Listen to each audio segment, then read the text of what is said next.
Hello guys, my name is Val and welcome back to my channel. In today's video, I would like to show you one of the activities that you can do in your classes if you don't have a PowerPoint.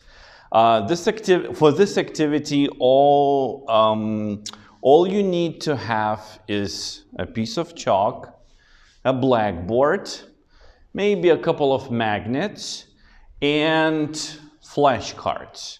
If you don't have flashcards, that's okay too.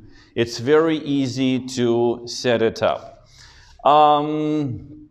It's a board game. It's called Snakes and Ladders, and I usually play it at the end of the class.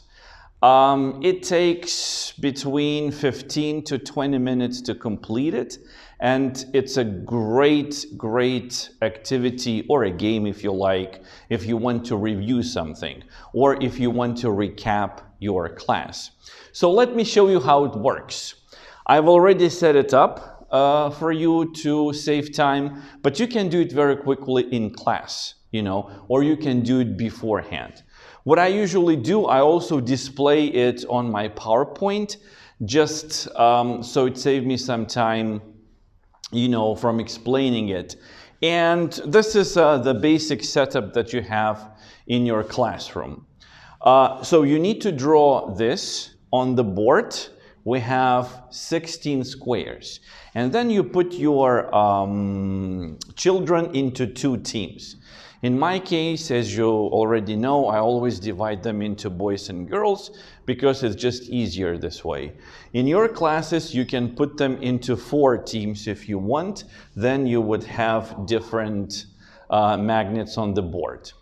But let's say in my case, I have 2 teams. Let's say boys are red and girls are yellow. And also you need a die for this game. Here is the target language that we will be practicing. How do you help at home?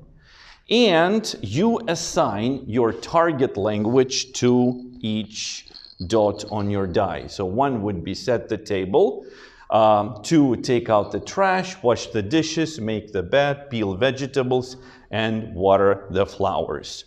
Also, I think it's a good idea to have flashcards ready, because when you teach English or any other language for that matter, what you need to do is to assault your students' senses. You need to come out at them with everything you have. And this is really good for visual learners because they need to see the information, not just to read it. So I think it's a good idea to have flashcards on the board so they can actually connect the written words to the picture, to the images. And here's how we play. So since this is a dialogue, you can play rock, paper, scissors, shoot to decide who goes first, which team goes first, boys or girls. So let's say girls win. So you invite 2 girls to stand up or come in front of the class and ask them to act out this dialogue. So one girl asks the question, how do you help at home? Then the other one rolls the die.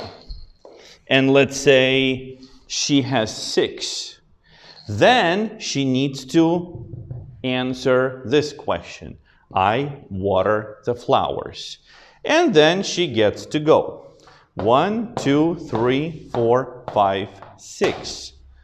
Right? And in this game, if you land at the bottom of the ladder, you go up the ladder. If you land here, square 13 or square 10, you go down the snake. So up the ladder or down the snake. And whoever gets to square 16 first wins the game. Right? So when girls had their turn, the turn goes to boys. Then you invite 2 boys. They stand up or come in front of the board, and then they act out the dialogue. So one boy can ask the question, how do you help at home? And the other one rolls the die. And in this case, he's got 1. So he goes here, 1. And then you play this until someone wins. And here's one trick. You may think that this game can finish quite quickly. Well, no. It really takes around 15 to 20 minutes, sometimes even longer to complete it. That's why if you don't have a very big class, I would say 90% of your students get the chance to practice this dialogue in your class. Now, look, what happens if you are here?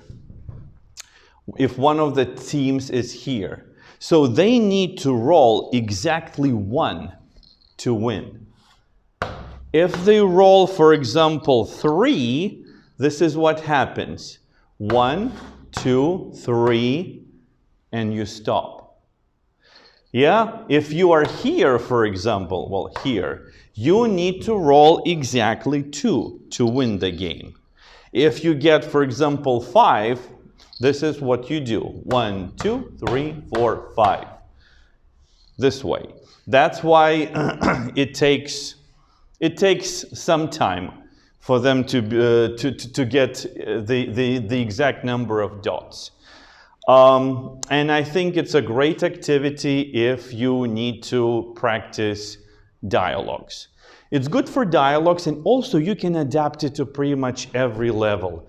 If you're teaching grade 1 or grade 2, the little ones, so instead of writing the words, you can have flashcards here. You can have pictures. So it could be, for example, verbs. Play, swim, I don't know, dance, read, write, and so on. And the question could be, what can you do? I can swim, I can play, I can dance, I can read, I can do whatever, right? So to make it, to adapt it to the first, for example, grade, have some pictures here.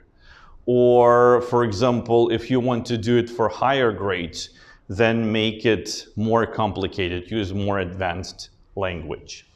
So I hope that this tutorial was useful, and yeah, try it out in your classes and let me know how it went.